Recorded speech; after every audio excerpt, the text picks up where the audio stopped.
Bonjour les 5e A. Alors comme je vous le disais dans le cahier de texte, on n'arrête pas le progrès. Aujourd'hui, le cours en vidéo.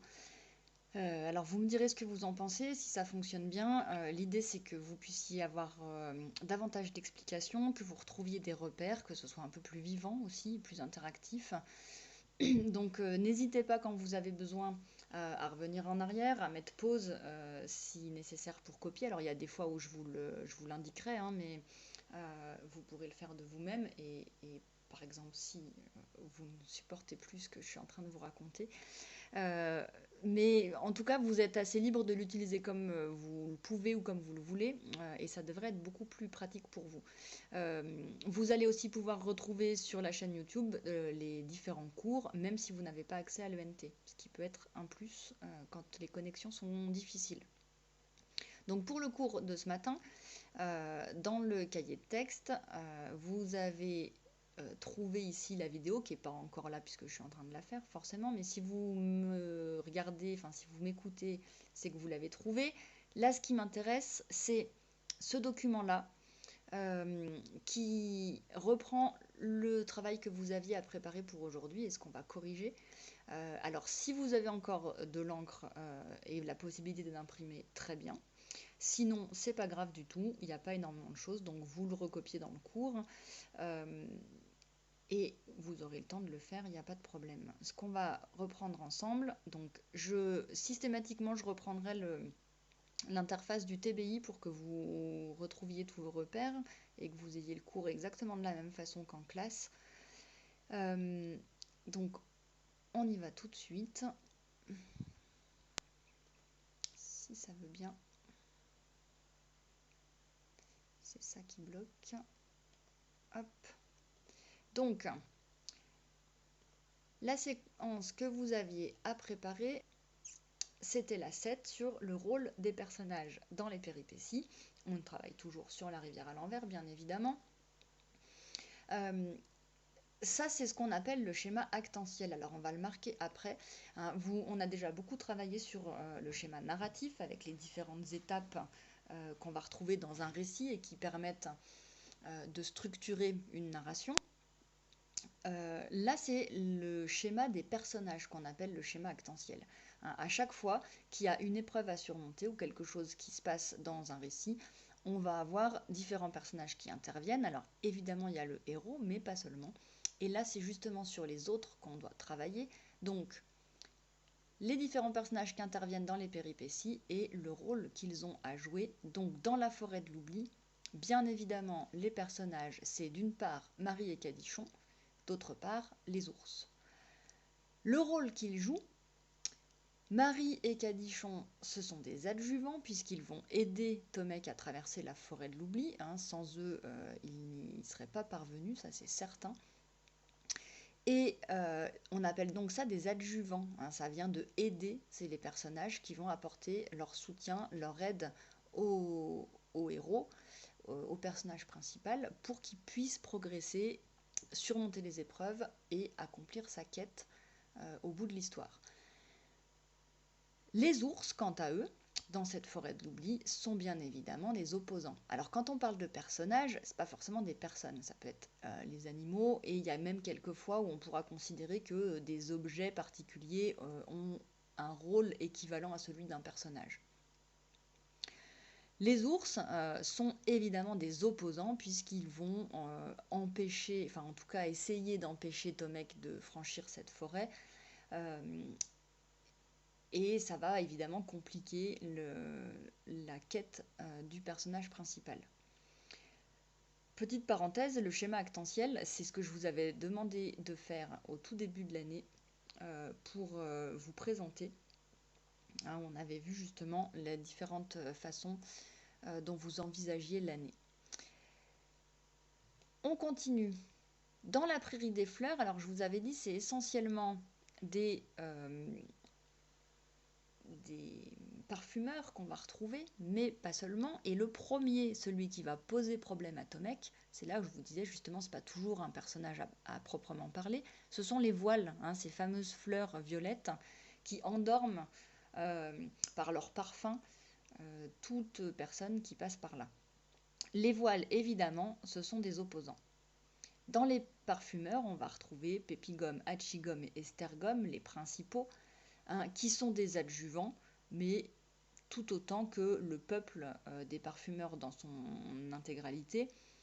Pepigum parce qu'elle va aider Tomek et elle va lui offrir justement un objet qui va être aussi un adjuvant puisqu'il va aider Tomek dans les moments un petit peu difficiles, hein, avec ce parfum qu'elle lui offre et qui va lui remonter le moral.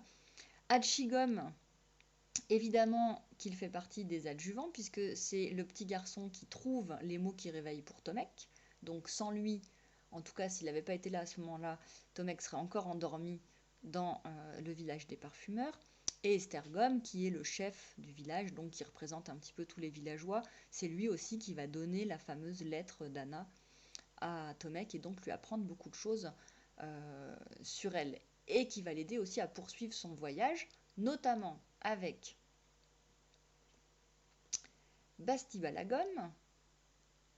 Donc, cette partie-là du texte, hein, l'océan et l'île inexistante, on va avoir Basti-Balagom et les matelots, de même que Tolgom, hein, qui sont des adjuvants. Alors, ils ont différents rôles qui se complètent, mais en tout cas, sur le bateau, ils vont apporter des précisions à Tomek, qui vont l'aider. Évidemment, sans le capitaine, hein, du bateau, Tomek ne risque pas de faire cette traversée de l'océan.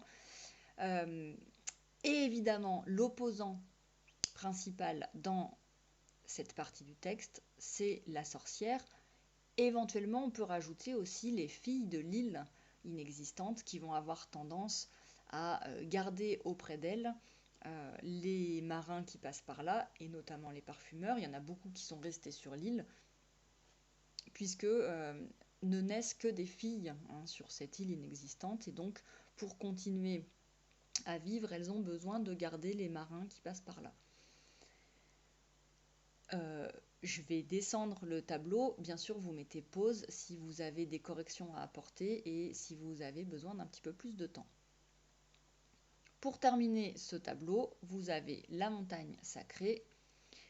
On a Anna et Podkol qu'on va mettre ensemble, qui sont des adjuvants puisqu'ils vont accompagner Tomek dans cette dernière épreuve. Anna parce qu'elle a en fait la même quête que lui, hein, ils vont tous les deux chercher l'eau qui empêche de mourir, hein, l'eau de la rivière Gjar, et Podkol parce que, alors il a l'air d'un nounours tout gentil comme ça, mais il a quand même un rôle plus important que de réchauffer Anna dans les nuits froides, avec sa fourrure bien chaude.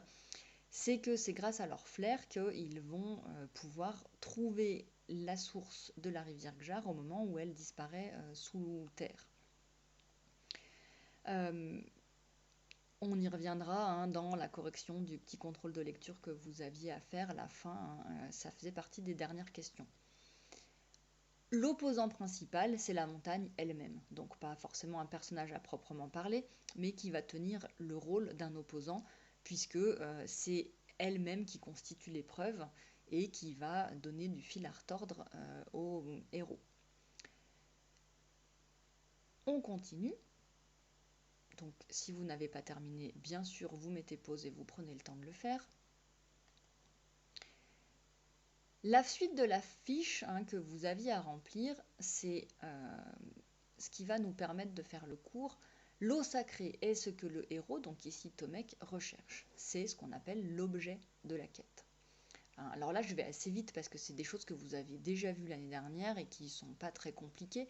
Donc, je vais assez vite là-dessus. Les opposants, définition, donc ça c'est vraiment à retenir si vous ne vous en souveniez pas, ce sont ceux qui s'opposent au héros dans sa quête. Les adjuvants, au contraire, sont ceux qui aident le héros à réaliser sa quête.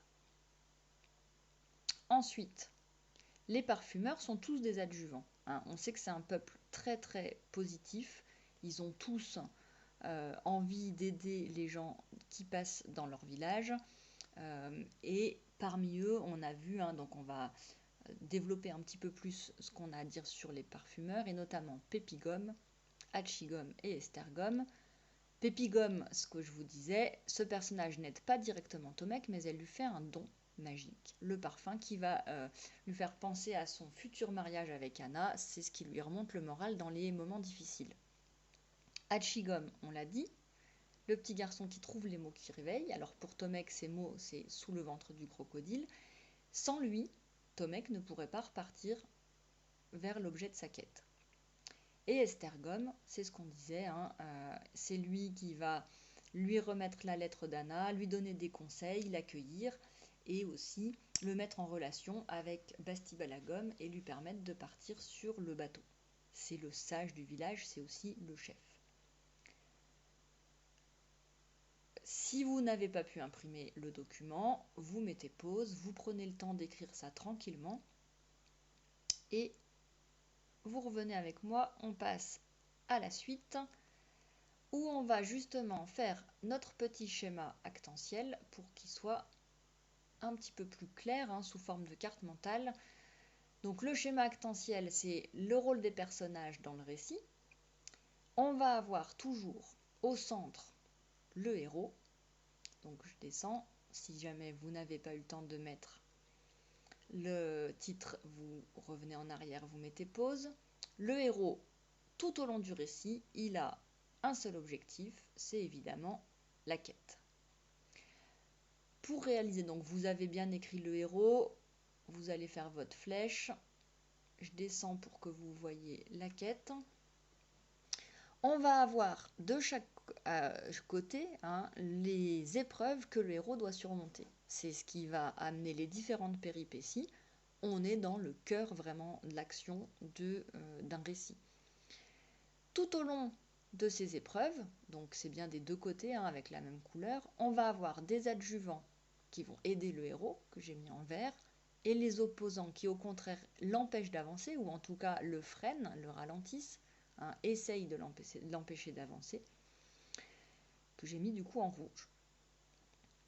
Les objets magiques offerts au héros, c'est ce qu'on appelle les dons. Alors tout ça, c'est un schéma actantiel qu'on va retrouver, que vous avez déjà travaillé l'année dernière logiquement sur le conte, hein, le conte de fées notamment, mais pas uniquement. Mais dans les contes, on respecte à la lettre le schéma narratif et le schéma actantiel. Donc je vous laisse terminer ce petit schéma et ça résume tout ce qu'on vient de dire. C'est une séance qui est assez facile, hein, simplement on rappelle un petit peu les principes de ce schéma actantiel, mais il n'y a rien de très compliqué là-dedans. On va passer à la dernière séance de notre séquence, qui est le bilan sur la rivière à l'envers. Alors là, un petit peu plus de choses à copier. Mais déjà, alors l'idéal, ce serait qu'on puisse en discuter de ce que vous avez retenu de cette aventure qu'on a vécue avec Tomek et la façon dont le héros va progresser tout au long de l'histoire. Alors, on l'a vu changer, il évolue, et c'est ce qu'on appelle un récit initiatique, c'est-à-dire que c'est un personnage qui va grandir au fur et à mesure des épreuves qu'il surmonte. Il va progresser et il va apprendre. Alors, il se trouve qu'on est dans de la littérature jeunesse et donc que le personnage est aussi un adolescent, ce qui fait qu'il n'a pas tout à fait fini de grandir, encore plein de choses à apprendre, mais ce principe de récit initiatique, il est aussi tout à fait valable dans des romans de la littérature traditionnelle, on va dire. Donc c'est pas réservé à la littérature jeunesse, loin de là. Le récit initiatique, il n'y a pas besoin d'avoir un personnage enfant ou jeune pour qu'il continue d'évoluer. Heureusement d'ailleurs. Hein, c'est le principe, on n'a jamais fini d'apprendre et d'évoluer. C'est sûr que ce Tomek, hein, le personnage qui rentre au village après avoir trouvé la montagne sacrée, et donc l'objet de sa quête, il n'est plus tout à fait le même. Alors, pourquoi est-ce qu'il a changé? Vous pouvez y réfléchir un petit peu. Mais on va voir déjà qu'avec Anna, il a une réflexion importante. Quand il se retrouve enfin face à la source de la rivière Gjar, à cette eau qui empêche de mourir, il se pose des questions. Et c'est des questions qui sont vraiment des questions philosophiques. Hein. Ça les dépasse un petit peu et pourtant, ils y apportent une réponse. Ça ne les empêche pas du tout d'y réfléchir. D'ailleurs, la philosophie, c'est pas réservé aux adultes, loin de là. Peut-on souhaiter ne jamais mourir? Avant même de trouver cette eau qui empêche de mourir, ils décident tous les deux de ne pas en boire. Parce que justement, ils se rendent compte que c'est parce que la vie s'achève un jour qu'elle nous est si précieuse. Ça, c'est ce qu'ils disent, donc c'est pour ça que c'est entre guillemets et qu'on le trouve à la page 176. C'est un des enseignements de ce récit, où justement ils se rendent compte que être immortel, dit comme ça peut faire rêver, mais quand on y réfléchit vraiment, c'est pas si sûr. Parce qu'effectivement, on risque de s'ennuyer, on va voir tous ceux qui nous sont chers disparaître les uns après les autres, et c'est justement ce qu'ils disent, c'est que ce qui est important et ce qui vaut quelque chose, c'est justement parce que c'est pas éternel. Donc, face à cette réflexion-là, on voit déjà que Tomek et Anna, à la fin de l'histoire, ont grandi. Ensuite, autre preuve qu'il a changé, c'est que Hicham, son fidèle ami, qu'il considère comme son grand-père, le reconnaît à peine quand il rentre. Pourtant, il ne s'est pas passé tant de temps que ça.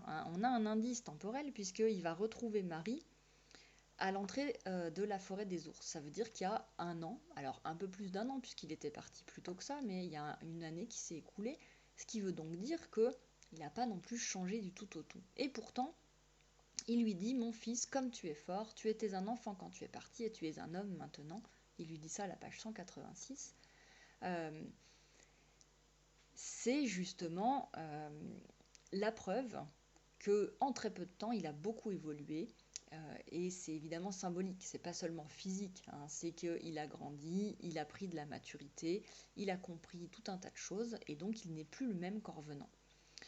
Même s'il revient au même endroit, dans son village, c'est pas du tout un retour en arrière, c'est pas un schéma circulaire, il a bien évolué, et il y a plein de choses qui ont changé pour lui. Je remonte un petit peu parce que je ne vous ai pas dit, donc je vais tout mettre là. Vous avez noté le titre.